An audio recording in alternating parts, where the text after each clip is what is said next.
With 7 to 10 days left of mini trade deadlines, now is the time in your Dynasty leagues to determine if you are in or out. Yes, maybe you can wait one more game if you're stuck in the middle, and this is going to make or break you. But we're going to dive into moves to make as well as the mindset of being a seller or a buyer near the deadline, much like these NFL teams. Welcome to the Footballguys Dynasty Show. I am Chad Parsons, also joined by Jordan McNamara, official show of footballguys.com. And Jordan, this is the week where you really need to decide. You have a little bit of a runway, like I said, 7 to 10 days, depending on when things lock up. But mini formats, mini leagues, it's week 11. That is the line in the sand. And I wanted to ask you, and I actually don't even know this from our years of knowing each other, are you more likely of these two scenarios, if you are a strong contender and buying players or buying help, buying contending type pieces or producers, or are you more likely as a non-contender to be selling those pieces or trying to acquire non-producers yet to produce or picks from contenders? Which of those two scenarios more describes you? Yeah, I'm usually more of a seller. And it's an interesting philosophical debate about how you trade better, right? Like, what you do. And I think just generally, I think I sell better I think I trade better when I'm selling. And I think that carries over to now.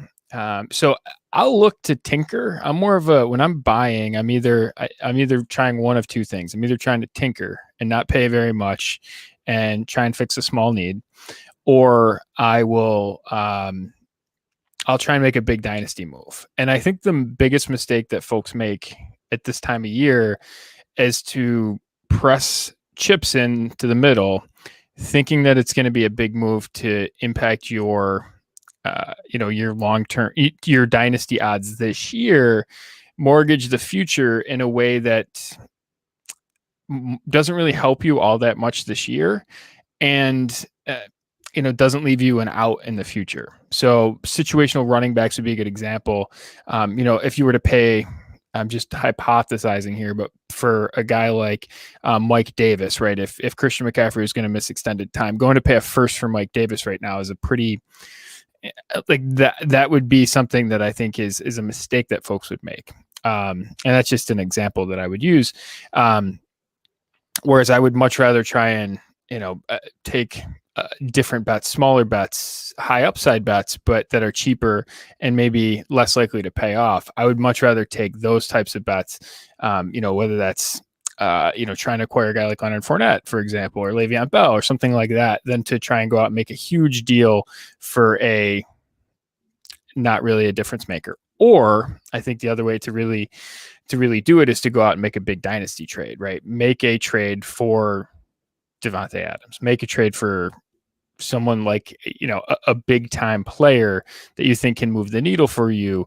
But if you don't win and, over the next 6 to 8 weeks, if you don't win a championship, that you still feel comfortable and you don't feel like you wasted assets. That sort of would be, the couple of ways that I'd go about on the buy side of it. And I'm just more comfortable, I'm sending out a lot of trade offers where I'm not contending, looking to make those deals right now and there's a lot of them. I mean, there's a lot of guys that are out for the season that are good, right? And that's a buying opportunity. And if it wasn't possible early in the season, if you couldn't shake Saquon Barkley from someone or Dak from someone, they were sort of sitting on the fence and now, hey, they're still in contention, right? Now's the time to shake that tree again.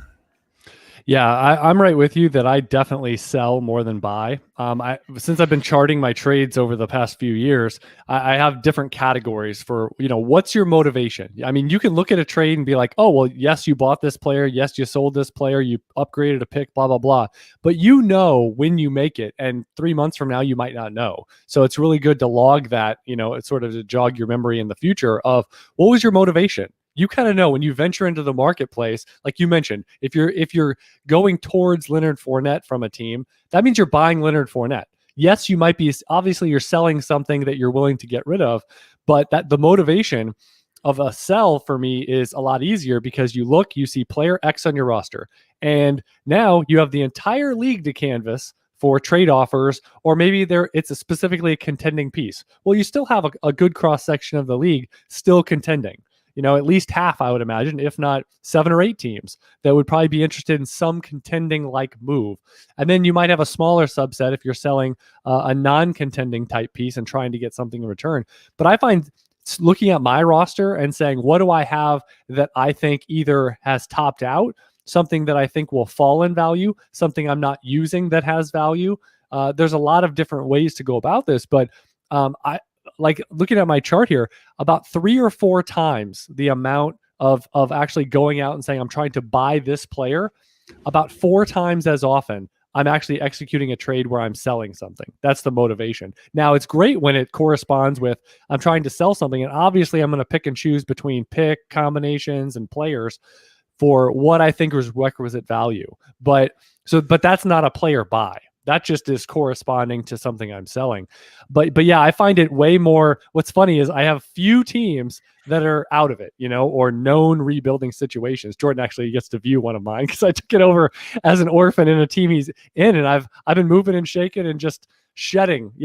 Every week I'm sending out a bunch of offers, and it's a lot easier to go into weeks like this, the month leading up to the trade deadline, when that's your view, as opposed to contending. I agree with you. It's a more of a slippery slope that you have to be very careful to make a dynasty trade. I always say, if you trade for somebody, you have to almost do it through the prism of, hey, imagine if they get hurt next week. Imagine they log 1 partial game for you. You better still like the deal. Because if you don't, and you ask yourself that question, you're like, ooh, that would stink, but I'd still like it. Or, oh, I would never make it if that player got hurt. Well, then you're not making a dynasty trade. You're making a redraft trade that happens to be in a dynasty league. Yeah, that's totally true. One question I'm just curious on your process on this is why do you view selling, right? Why do you sort of take that route as a trader? Why do you tend to be a seller? I'm a seller because I feel like you control the market more. You have something that you're trying. It's a flea market type mentality. If you go to one table of the flea market and you see some golden goose trinket and you're like, I must have that golden goose, it's at the one table and you have to deal with that one seller. Let's say you're going out and you're like, I want to buy AJ Brown. I want to buy DJ Moore. You have one specific player, and unless it's a double copy league or something that's not commonplace, you got one team, one owner, and I've had it before that they're so-and-so's not for sale. Now, first of all, I think that's a flawed mindset, and that's a flawed reaction to have to any person inquiring about a player. But what I always say is, I'm very high on this player. I have never met anyone higher, on AJ Dillon or insert player, whatever. So I will let them know that, I am going to be on the higher side of the market, but any player is available for trade. So when you are a buyer, I feel like unless it's something vague, like I would like more rookie picks in next year's class, which canvases the whole league, or I would like you have to be a little agnostic as a buyer. But as a seller, I feel like you control the message, you control how the process goes, unless you post on the message boards or chat, so-and-so is for sale. Then you don't control the message and you don't control the market anymore. Or like, all these players must go, come take advantage of me, please. So unless you're doing that, you send out the offers. Here's what I'm looking for. And maybe you're willing to pivot off of that. Maybe you're not. But I feel like you are in control of who comes into the dance or the group entertainment and who cannot, as opposed to, if I want one player from Jordan's team, then it's likely a very short conversation because I'll make an offer. And then a lot of times what happens is that gets shut down, or that player's not available. Or guess what happens with players? The players in your team, you probably value overarchingly more than most of the people in your league. That's how you got them. You got them in your rookie draft. You got them in the startup draft. You bid more, or you bid earlier or more aggressively in the waiver wire. I mean, you traded for them at some point in time. So you were the aggressor to get said player. And so to get one of those players from another team for a player that they don't have, I don't know, like probability wise, it doesn't make a lot of sense that those would be how you execute majority of deals. Yeah, and one of the things for me too is I will see a player, I'll identify a cost, and it's much easier to replicate that whatever through picks 11 times in a league or across all of your leagues, or it being, you can do it through players or picks, right? You can do, double up and those sorts of deals. It's just interesting to me that some people will, and it's honestly a skill that I would like to work at and get better at, is in terms of being on the buying side of trades, just because if you need to fix something, it's nice to be able to have the skill to go out and actually craft a deal, put a deal together, to actually go out and buy a player, right? And it's not saying that I don't do that, but it's not, 90+% of the time I'm on the sell side of deals. But I think you're right, though. I think everyone would kind of speak through the way you are, which is, I think that's the more difficult part of dynasty trading, because again, you're dealing with a smaller subset. And let's be fair, how many offers can you send if you're trying to sell flip running back, right? Oh, I'm selling this running back for a second, or a third to a second, or a third in a player, or a early second to a late first, or a late second to a earlier second. Or there's so many ways to do this, or for a number of players on a number of different rosters with a pick involved, not involved, whatever. Like that those combinations alone, that could be 50 offers for something you're selling. Now, if I'm going to go towards one specific team or one specific player or two or three players across, I can only really come up with, because there's certain things that like I would strongly prefer to do in terms of constructing an offer. Therefore, it's going to be like maybe two or three offers at most. But then I don't know about you, Jordan, but sometimes you're tipping people off because now you're going after something, right? Yeah. It's almost like, yeah. Now I'm a dog person, so this is a dog analogy for folks that know this. But like if a dog has a toy in its mouth, and then if you go, our dog is exactly this way. You go like you have an open hand and you kind of go towards the toy, the ball, the stuffed animal, whatever. You can actually see the corners of the dog's mouth tighten as you get closer. You can actually see sometimes their claws kind of grip in just that little bit tighter as you close in. And I just thought of that I think dynasty owners do that when you are seeking something of theirs, right? This is mine. It's not redraft. I can have this for forever, this player for their entire career. I'm super excited. And then, but the moment you go, I'm kind of interested in that guy, they go, oh, he must be valuable. He must be way more valuable than I thought. So all of a sudden it becomes playing hard to get. I think you've actually mentioned on shows before where, you almost want to kind of come from the side door, right? You don't want to just go right out, especially a lower level player or a medium level player. It's like you almost want to involve them in a bigger deal, or go after a different player and then add them later. And there's all these other tactics I've heard you talk about, as opposed to just, I will buy said player for a third round pick. What do you think? It's like, no. And it's tough to do that, right? Because if you get in it like that, all that, it's a bunch of game theory and all that stuff. But yeah, you can hide, and it's again, these situations don't present themselves all the time. But you can hide a player value or a pick value. Usually it's a player, right? You can hide his value in a trade by sort of making a bigger deal, right? You've got a lot of different moving pieces, and then you can sort of say, hey, listen, I really value this player highly, but sort of in the grand scheme of things, it doesn't look like this is really an ancillary player centric deal, but that's really what's moving the needle for you. And you can sort of hide that, and one of the things too, is I would say I hate 2-for-1s, just because there's so much, there is so much, downside to it, right? In terms of if you trade two guys for one, right? Well, buying a player. Well, you're also speaking to like upgrading, right? That's what I categorize as a player upgrade. Like wide receiver, not quite as good, plus running back, or wide receiver plus tight end, or wide receiver plus pick, to get player that is better, and better be better, because I'm giving up two things. Yeah, and I don't. I hate those deals just because there's a lot of downside to it, right? If the player gets hurt, if the player you have one chance to get it right. And honestly, the other side, I always view it this way. Now, I don't think this is the pessimistic view if you want to look at it. The other side has three ways to get it right. You can be wrong about the player you just acquired. So they sold you damaged goods. That's the one way they can win. The other way is one of the two players, so this is two new ways. One of the two players that you gave for that player is actually better. It's actually better than the one player, but you have the injured player or not, injured or not as good. If one of the guys you acquired gets injured, you still have a chance. And that's why I love trades where you get picks back in the future, because you at least have a chance. Right. Even if you flame out on the player you acquired, even if it's 1 for 1, 2 for 2, whatever. But if you got some pick upgrade, you got something in your back pocket, even if it's a second, third round pick, whatever, you might be like, there's no way that can even out the deal. No, it could even out the deal. Even if you give up a player that ends up being a weekly starter for a season or whatever, and you didn't get that back, you can still recoup that with that pick, whether you trade it in the future, make it whatever. You at least have a chance of something that you hit the pause button and say, this asset is not going to be decided anytime soon. And I can still even this out or win it, even if a lot of those different facets go sideways on me.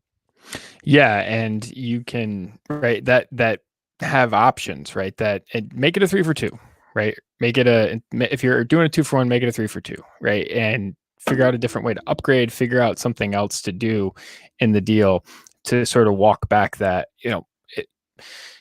if you're, to use a poker analogy, right? If you're playing someone that's better than you, right? Like you don't want to play him for a long time, because over and over and over again, it's going to add up.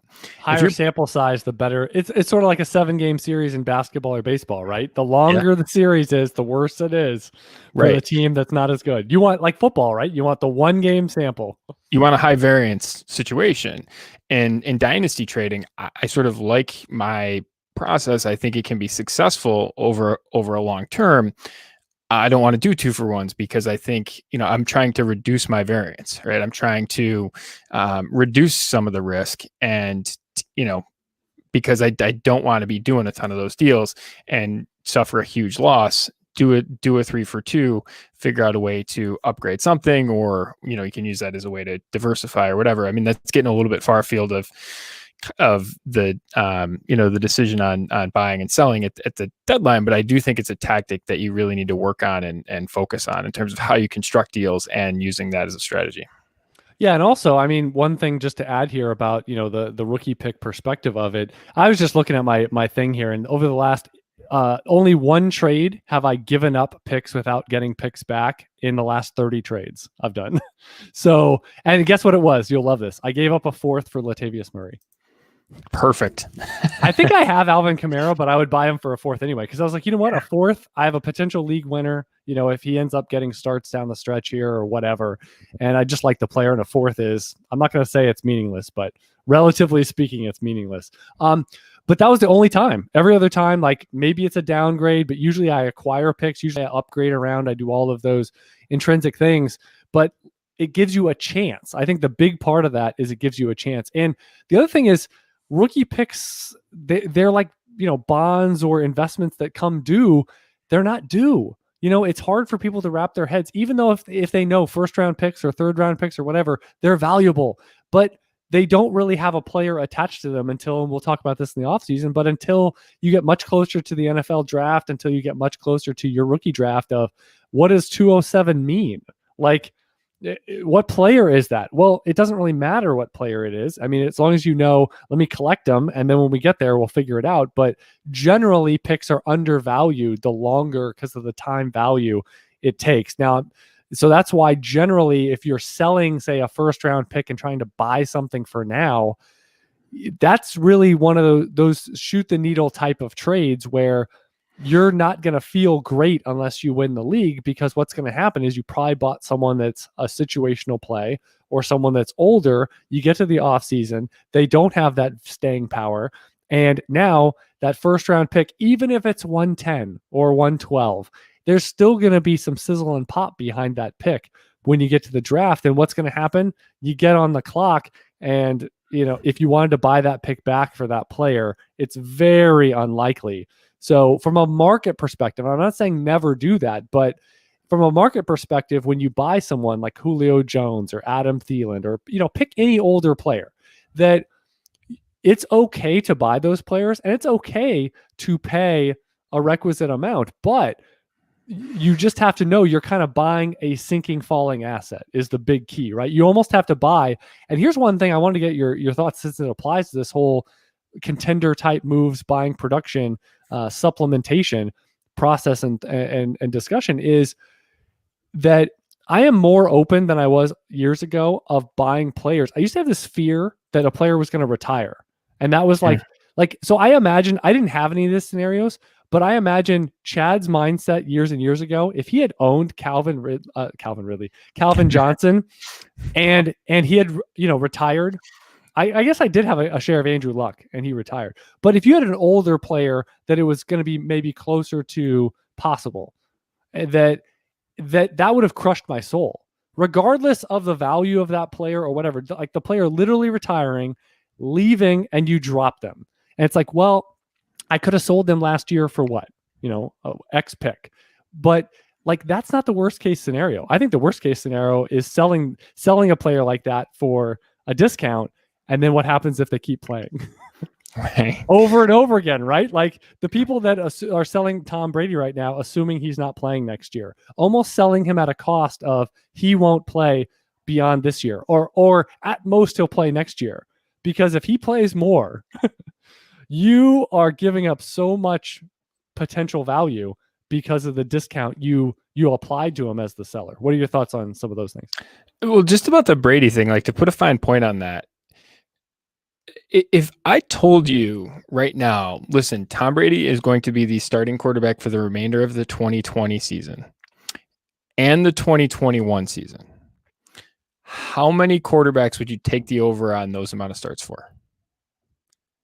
Like, I mean, there's not like, you don't feel great about from this point forward having like 24 starts in their career. Like how many people would you feel like really confident in saying low that 20s? The 2022 starter week one in their 2022 week one starter? For sure more is what you're saying. Yeah. In terms of like who else? That's like a great question. If you could lock in, right? If you can lock in Brady right now, I mean, how many more do you feel are that confident? Because you can't feel good about a lot of these young guys, right? Like I think Darnold, Baker, absolutely. Yeah. Like if you just go through the depth charts, I mean, and some of these older guys, I mean, right. Well, and how about this? Jameis Winston.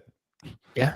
I traded Jameis Winston for Tom Brady. To me, it was a no-brainer. And I love Jameis Winston because it's like, there's a lot of variance there. And there's a lot of ways to lose that if you're like, no, I must hold Jameis Winston. Yeah. Like we're making these low number. We're making, like I'm looking at some, like specifically, I'm looking outside the top like 15 or 20 guys. Like it's really dicey beyond that number. I mean, you'd put probably, you put Tua above that, probably. Bridgewater zone-ish is where it starts to get really interesting. Bridgewater, Carr, Mayfield. Like there's a lot of sort of they're on the pendulum goes back and forth on a monthly basis on these guys. Oh yeah, sure it went. Cam Newton, Daniel Jones, certainly Garoppolo. Darnold feels like low-hanging fruit. Drew Lock, I couldn't take that bet if you paid me. Nick Foles, Gardner Minshew, the clock hasn't even restarted on accruing starts, so that's already out the window. Phillip Rivers, I wouldn't take that bet. I mean, yeah. I mean, so like just you're down to like 20. I mean, at most, I would say you're around that 20 range. So like guys that I would feel pretty confident are going to be 2022 starters right now at quarterback. Tannehill, Wentz. Wait, these are guys you're confident? Yeah. Okay. Yeah, Tannehill. Yeah, contract. Tannehill. What are Cousins? Cousins, I think yes. Yeah, he's an underrated one. I think a lot of people would put lower probabilities on that. Right. Carr, Goff, Matt Ryan, Stafford, Herbert, all the Mahomes. Yeah, I'm just going up. Yeah. Watson, Rodgers. Did you say Carr? Yeah, I think Carr. Yeah, I think so too. Stafford. So yeah, we're at about like 18 to 20, somewhere. No, it's even less than that. We're at 10 right there, and then you get up and you go like Mayfield, maybe a coin flip. Burrow, you sort of look in there. It's not. Are you putting Brady as better odds than Breeze and Roethlisberger? I know you've made in passing comments that you don't think Breeze is playing next year. I don't think Breeze is playing next year. I think Ben has a chance of playing longer, but again, he's like banged up right now too. He's always banged up. Like he's a like statue. And he's an old what is he? 38. He's an old 38 in terms of. Let me ask you this: car accident, bicycle accident, or whatever. and this is not meant to be a joking question, but who do you think has a better chance to run for 12 yards on a scramble, Ben Roethlisberger or Phillip Rivers? I think didn't Rivers have one? Rivers had like a 10+ yard run this season. I don't think it's dicey. Yeah, I'll have to look, I'll go back and look at some game logs and see. I mean, man, Roethlisberger, like he is banged up. Yeah. I guess hey, he sprained like his MCL, like he can't move. Like, okay, like well, didn't Rivers have that story about how he tore his ACL and still he played? played through a torn ACL. Yeah, he like played the rest of a playoff game or something. Yeah. Well, no, he like went into a playoff game. Like Dr. Chow from the Pro Football podcast talked about it, and he actually played through a like tore it in I think it was the AFC divisional round or whatever. Yeah, and then they went to the championship. Whatever. The game was in New England. And he had surgery like on the Monday to they did like an arthroscopic knee surgery on him. And he played braced up. They didn't tell anyone. And like, he knew all the risks and played through it. And I mean, that dude's tough as nails. I mean, then he had surgery and was back and ready to go, in training camp. Like it's just, that's a wild story. But these older quarterbacks, what I've found over the last 2-3 years, because I mean, especially in Superflex where the stakes are higher, is that there is a lot of risk assuming that they're like, you're pricing them if you're a seller at a point or you're resistant to buying them at a discount with the assumption, they won't play. They're going to retire, because you could really hemorrhage. Again, if you're selling Brady, I'm not contending. Let me sell Brady. Let me sell Breeze. Let me sell Big Ben. Let me sell, you can basically, you do an amalgam. In a year, we're going to be talking about Matt Ryan. Aaron Rodgers, in the next 12 months, we might be talking in this similar vein. And the assumption, already discounting them heavily because of age. But if they're an all-time player, or at least an all-time player within the last 20 years, like, don't put anything past them. The NFL is structured now with rules. Some of these penalties you see, I mean, they're doing everything in their power to keep these quarterbacks healthy when they can keep them healthy, which is as a stationary quarterback in the pocket, and when they start to scramble and they start to go down. Those are the two moments that you are completely protected by the NFL, and they will hedge everything in your favor. But when will they not? A lot of times when you're going out of bounds and getting dicey, and you're going to get lit up sometimes. If you might get unsportsmanlike conduct, but they're going to light you up if you consistently play reindeer games, as I call it. And it's like, I'm going out. No, keep going. We saw that faux slide by somebody, right? Like a couple weeks ago. Yeah.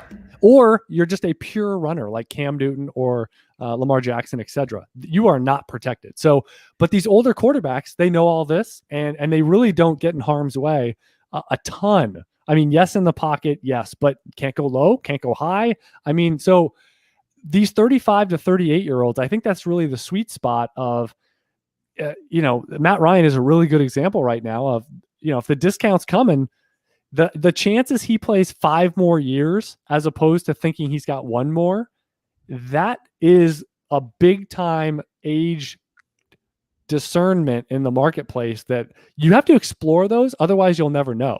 You'll never know that the person thinks that Phillip Rivers won't play next year and he's going to price him at like a 4th in super. Like, you'll never know unless you inquire that you literally can get one of the best quarterbacks. And yes, on the clear downside, but I mean, it's almost every start they make is a little bit of gravy there for you.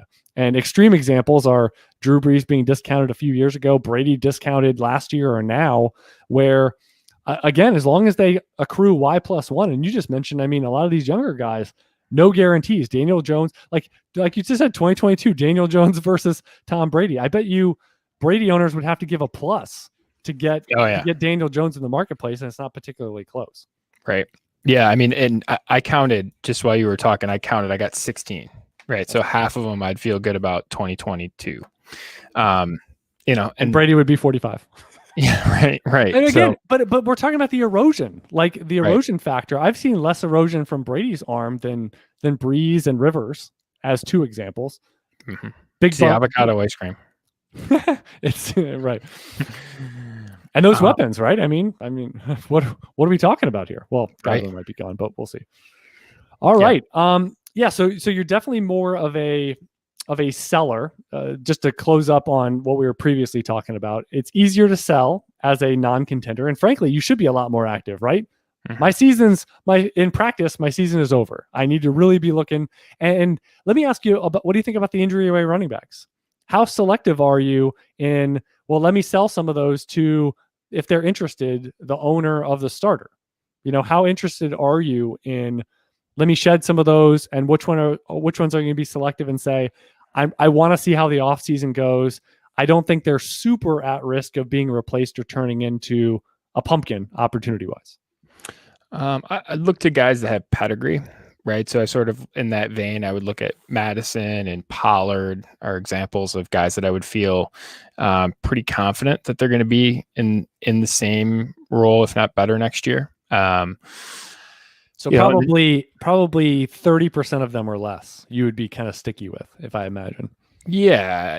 And then you sort of look down, and then you take other guys, just I mean, you have the obvious question of like, what do you treat Leonard Fournette as? Where is he, and Ronald Jones on that scale or whatever? But like Mike Davis is an example of one. Like, I mean, I think the most likely outcome is that he's probably back in Carolina, but I mean, it doesn't feel like all that great about holding him into the offseason. So if you could take a second and shed him, create a roster spot and move on, right? Does that make sense? Right. And, I'm not sure that market's there, but that's one, that I would look at. And then like Chase Edmonds is a really interesting one. Like, I think it's a case by case situation, because you could sit here and say like, all right, Chase Edmonds is sort of in the pseudo one injury away, but like the heavy and a passing committee, Kenyon Drake's on a like a contract year, and like Chase Edmonds could in February be the guy, right? Like, and I'm not sure if that translates into September of 2021, but I mean, you sort of have to gauge that too. So I do think it's an individual, I think it's a situation by situation thing with the backups, guys like Malcolm Brown, for example, if we were going to sort of use that paradigm, right? That would be one that I'd feel fine, cashing into, last year when you would do it for, Gurley or someone like that, to the Gurley owner or someone like that. Yeah, Chase Edmonds has been an interesting one that it seems like, I feel like you should be able to work if you add to him, whatever, but I feel like a contender with some issues. Now, again, we don't know about Kenyon Drake when he'll be back. I don't think it'll be this week. Last thing I looked, but he got a spot start. He certainly, it wasn't the best fantasy game, but he got a ton of work. It's funny. He almost got de-optimized the way Kenyon Drake, maybe it's just a vortex of de-optimization there. If you suddenly become the starter for Arizona, it's the number 2 guy you want. Maybe Kenyon Drake should come back as the number 2 guy, reincarnate, but it'll aid his projections there. But it's weird because I think you should be able to wiggle your way into the first round from a contender. But yet it seems like a lot of people think, they have the mentality that backup running backs are worth a third, just in general, like, oh, well, they're backups or they'll only start for a month. And I'm not going to say that that's poor process, but like you said, case by case, Chase Edmonds is one that we've seen more than your typical ho-hum guy with a job, with a clipboard, relatively speaking, to quarterbacks that, oh, well, if they get the opportunity, well, give me my helmet. I'll be out there and I'll get 15 touches and I'll, score 11 points and no more. And I won't impact your team all that much because I'm not that good. Like, I think a lot of people view backup running backs that way. And that's why we have a lot of them. And on some of these teams, they don't have any really, because they just view it as, well, they're not very good. And when they get spot starts, they won't be good. But what you miss out on with that is the Mike Davis situations, or the backups that actually can play, that could change your season. And every year we do, because there's a laundry list of them that end up starting in November, December, and we're only just into that period. Yeah. Where do you get, I mean, in terms of a situation that I actually could find us in with our roster constructions, which would be heavy running back, lots of them being backups, maybe not necessarily any clear situation where you have maybe one, and then you're sort of starting another guy, and it's sort of a revolving door. At what point do you kind of flip the script and say, all right, listen, I've sort of gotten away with this. Right now, let's see if we can figure out a better solution for a stretch run, right? And I'll use an example of a team that actually I have, which is it was a startup. It ended up being I didn't necessarily intend it to be this year. I actually made a trade that sort of was targeted toward the future and bought Dak, added Dak to my team pre-Dak injury. Everything is pretty much turned out really well. That trade basically decimated my running back depth. I lost Dak. Despite losing Dak, everything else has gone really well for me. But I'm sort of rolling with Gio and Duke Johnson and Latavius Murray and Jamal Williams and Devin Singletary. And that's sort of how I've been able to cobble it together, piecing games together here and there. But as the season goes, you feel less and less comfortable with that if you don't Jamal Williams is going to be a starter for 2-3 weeks or whatever. Right. And you're chancing now, it, right? You're chancing it. You have combos in the weeks you need it. Right. And now I'm sort of sitting here. I'm like, well, all right. I've got some bullets to fire in terms of trades that I could make, or I've picked up extra picks along the way just because I didn't think I would be in this situation. And, Fuller's been fantastic. And I'm just sort of looking at this team, and I have just aggregated a lot of points and have been pretty good in terms of win-loss record. And I'm, pushing for a bye, right? Totally unexpected. At what point do you say, all right, let's figure out a way to stopgap this, or let's figure out a way to make this situation more of a flex situation than a running back 2 situation? Yeah. I am, if you know my history, Jordan, I used to make the worst win now running back. Like the worst, in a 3-year sample years ago in Dynasty, I think the 10 worst trades I made, all of them were in season buying running backs to fill needs in October, November, December. And that really scarred me. That really put my walls up to making those deals. And I would say now, I can't remember. The next time I pass it to you, I'll look through my data. I'm going to try to find, especially last season, did I make any that you just described? Because I'll tell you what, I have plenty of teams that are, doing sort of what you're, maybe some of the guys that you were planning to start and be weekly guys, they aren't really around right now. Maybe Nick Chubb coming back will help, or, some of these scenarios. But I feel like just the number game of, if I've got 10 backup running backs, the odds that I don't have the combos, over the last, 6 weeks or whatever this is, I find that that's really low probability. And here's the problem I have. So you buy somebody.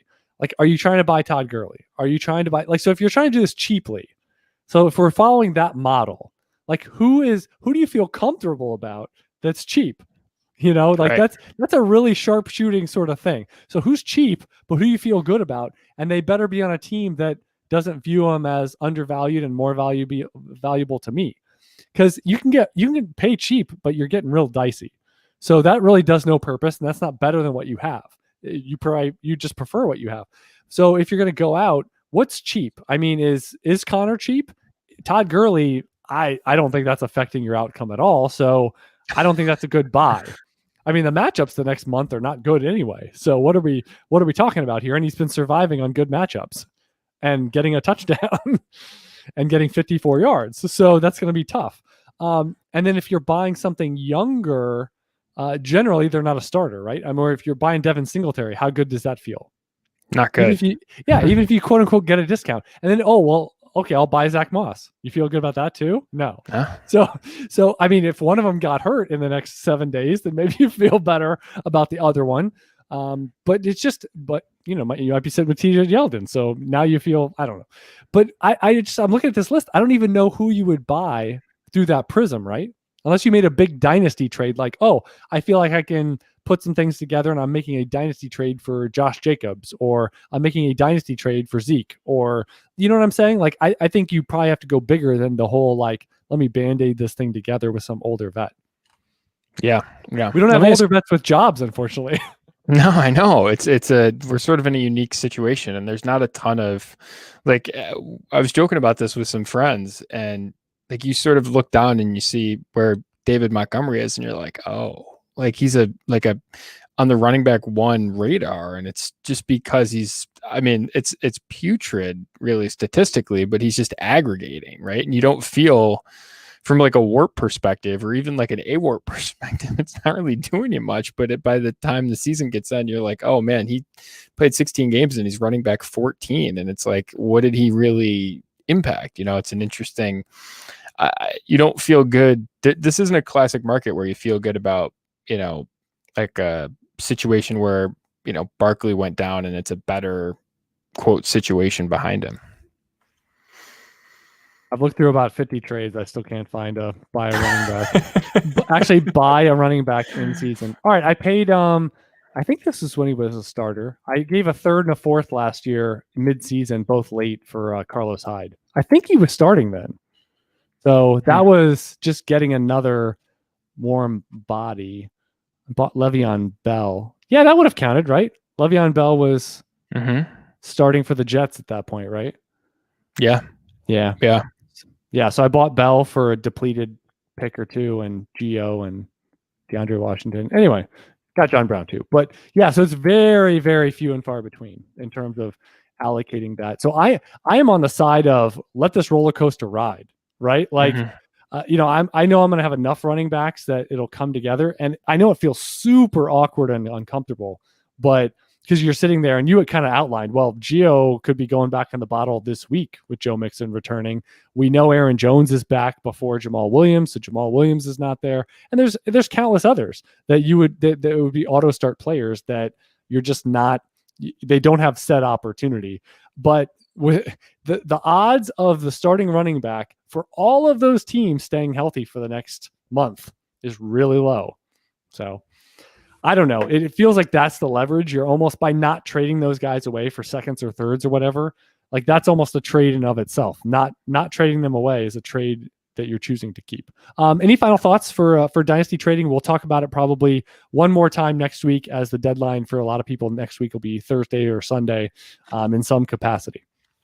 No, I think you just have to make decisions, right? And like there are scenarios right now where I have Nick Chubb, right, or where I have, Eckler. I think you and I have a team together where we have Nick Chubb and Eckler, and we're sitting there and we're sitting there counting weeks, and we're like, like if we can survive, right, if we can get there, succeed, baby. We're a tough out, and I don't believe in 6 seeds being tough outs usually in Dynasty. But if you're like, if we get in, like no one wants to play us because that, and we have done the math. I would say, by and large, I think unless you're in a situation like that, make a decision, right, and pursue it, right. And that's not to say mortgage the future, or that's not to say tank, right, but evaluate your roster and see if there's places you can make small fixes, see if there's places you can shut off, some aging players, retool, those sorts of deals. But make that analysis, right? Do the analysis. And maybe the answer is, for us in that league, is a great example of like, we're making trades, we're making deadline acquisitions. They're just not costing us anything, right? I mean, that is a solution to the problem. So I would say, by and large, outside of those scenarios, figure out if you're in or out, and make decisions based on that. And by and large, I think if you're questioning like, maybe I could get in, right, I think you might be better suited in the long term looking the other direction and seeing what you can do selling. And I would also say a number of times it's like you'll make a trade that's like, oh, well, I'm selling production for picks or selling production for future things. And it really has no connection to, I mean, you still might win the next 2 games, and all of a sudden it's win and get in the final week of the regular season. So to say that because other things are happening, number one, and number two, that player was not as important as you think it is. Some guy that's going to score 10 this week, 14 the next week, 7 the next week, and then 18, they probably didn't affect your results at all over that stretch. And for us looking at things like wins over replacement and so many factors, that it really has less impact, one guy and 1 month and one lineup spot, than you might think. It's really the perfect storm of collection, because you're scoring a lot of these leagues, 120, 150, even more points, on average sometimes, depending on your format. So one player, we even go over quarterback, the highest scoring position usually, doesn't even affect it half the time, in terms of just take it away, zero it out. I mean, I lost in a super flex league. I started one, everyone was on bye for me, didn't have any replacement, put in Robert Griffin. What's funny, it was Robert Griffin versus Jameis Winston. Jameis Winston scored half a point or something. So I picked wrong. I was like RG3. I was like, perfect storm. This could happen. What if Lamar Jackson gets injured? It's RG3 for most of the game. And like, it was a tough matchup against the Colts. Like, boy, like, and there actually was a right answer. I thought both would score 0 and it'd just be something funny, but it's just like, but I that's not the reason I lost. I would have lost with one of my regular quarterbacks starting. So it doesn't really move the needle or matter as much as you think. And I know it's so tough because we're thinking about the here and now. I'm setting my lineup. It's week 10. This is the important week because it's all we have, and that's why I think, in August, it's easy to look at this year because this year is the only year we have. But when you get to January, now what? Now what? You're going to, and frankly, your January might start in week 14 or earlier, because you're out of it. So you're already thinking ahead, toilet bowl or otherwise, or, all of a sudden it's off season mode. So you really don't have too many more weeks of this matters. This is the ultimate thing because now we're going to be back in full macro long-term team building mode to have the best team from this point forward, which really should be your approach the entire time from this point forward. Do I remind you to subscribe, rate, and review the Footballguys Dynasty shows through your various listening apps. You can sign up for the Footballguys daily email update at footballguys.com/free, which is all the news delivered by Joe Bryant that you need to guide your league. It also shows a number of features in season. I've talked about My Footballguys before, how you can sync your leagues. Does a number of time-saving moves for you on a regular in-season basis weekly to aid the waiver wire. It actually suggests trades. It's a very good global view of your teams where you can quickly get a sense. I use it hand in hand, have it on one screen, another screen, I'm setting my waiver wire and setting my lineups in kind. Again, you can follow Jordan McNamara on Twitter at McNamara Dynasty. I'm at Chad Parsons NFL. In this episode, we discussed a lot about the general mindset stuff. I think it's easy to say this player's a buy, this player's a sell, and throw out some price points. But I think the mindset is as important as anything else about your approach, picking a direction, as well as going over some of the inefficiencies of the marketplace. I am Chad Parsons. He is Jordan McNamara. Until next time, good luck in your Dynasty leagues.